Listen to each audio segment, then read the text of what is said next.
This clip might be splitting hairs a little bit, but I cannot tell you that the burpee is a total body exercise. It's near total body, but one of the main things that it lacks is an upper body pulling component. So, as great as the burpee is for being a no equipment exercise, if you do have access to some dumbbells, kettlebell, barbell, an overhead bar, or a suspension trainer, gymnastics rings, anything that you can pull with, you can add that upper body pulling component into the mix to really make it a total body experience.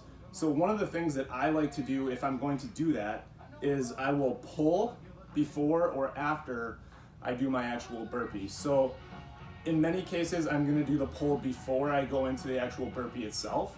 So I've got my kettlebell here. So what I would do is I would execute some pulls. Let's just say I'm just gonna do 2 here, and then I would drop down into my burpee. You could also use your suspension trainer, execute some body rows,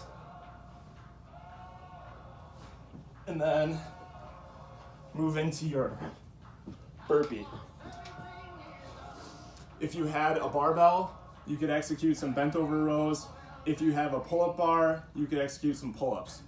Just one option to make sure that the burpee becomes a full body exercise.